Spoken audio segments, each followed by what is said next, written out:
आने वाले Nanded municipal corporation चुनाव समेत जिले में होने वाले तमाम स्थानिक स्वराज्य संस्थाओं पर कांग्रेस का परचम लहराएगा।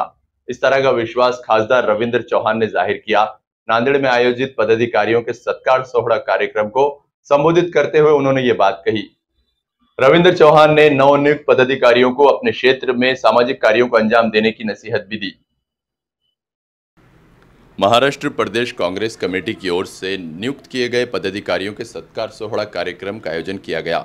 नांदेड़ जिला उत्तर अध्यक्ष पद पर राजेश पावड़े, प्रदेश उपाध्यक्ष पद पर यशपाल भिंगे, सुरेंद्र घोड़जकर, दिनेश निखाते, रेपन वाड़ व अन्य पदाधिकारियों का सत्कार खासदार रविंद्र चौहान के हाथों किया गया।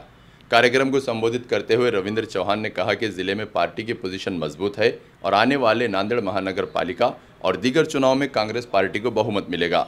रविंद्र चौहान ने नवनियुक्त पदाधिकारियों को अपने क्षेत्र में कड़ी मेहनत करने की नसीहत भी दी। अध्यक्ष तुम्ही केला म्हणजे ही पावती जर आपण अशा प्रकारे काम करत घेऊ तर निश्चितच मला विश्वास आहे की काँग्रेस नांदेड जिल्ह्यामध्ये निर्णायक ठरणार आहे। आज कुठलीही सत्ता असो, जिल्हा परिषद असेल, महापालिका असेल, कुठली असेल, क्यों सत्तर भाई काँग्रेस एक मेन भूमिका आपण बजावने वाली है।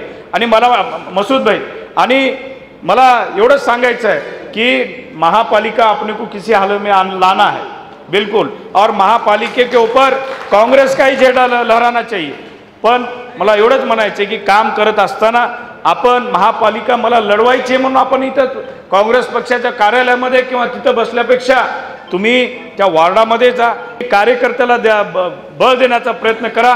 निश्चितच हेच कार्यकर्ते आपल्याला सत्ता मिळवून देतील, पण आपल्याला कार्यकर्त्याला बळ देण्याचं काम या ठिकाणी करावं लागेल। मला वाटतं की निश्चितच त्यांना जे पक्षानं एवढं मोठं पद, मानाचं पद दिलेलं आहे, त्याचा फायदा येणाऱ्या काळामध्ये नांदेड जिल्ह्यासाठी ते पुरेपूर वापर करतील आणि एक नांदेड जिल्ह्यातली जी काँग्रेस आहे, एक संघ काँग्रेस आहे, ही आपल्याला येणाऱ्या भविष्यामध्ये दाखवायचं आहे। नाही, मी जमिनीवरचा माणूस आहे, तळागाळातला माणूस आहे, काम करणारा माणूस आहे। तुम्हाला एकच सांगू इच्छितो की आजच्या पुढच्या काळामध्ये साहेब तुम्हाला या ऑफिसमध्ये, या कार्यालयामध्ये असो की कामामध्ये खासदार साहेब असतील, आमचे ज्येष्ठ नेते असतील, यांना एकच आवडू शकतो, आपल्याला इथं बदल दिसेल, येणाऱ्या काळामध्ये अप टू डेट काम दिसेल। याचा अर्थ जास्त इथं कोणीही लुडबुड काम करणाऱ्या माणसाला इथं किंमत राहील, इथं आगाऊपणा काही जमणार नाही। या हिशोबाने आपण पद्धतशीर काम करूया। जे आगाऊपणा म्हणण्यापेक्षा म्हणण्याचा उद्देश वाईट नाही, पण सिस्टमॅटिक आपण सब मिलकर काम करेंगे आणि काम करते हुए जर इथं कोणी आगाऊ आम्ही भो भारी आहे तिथे खेळ जमणार नाही।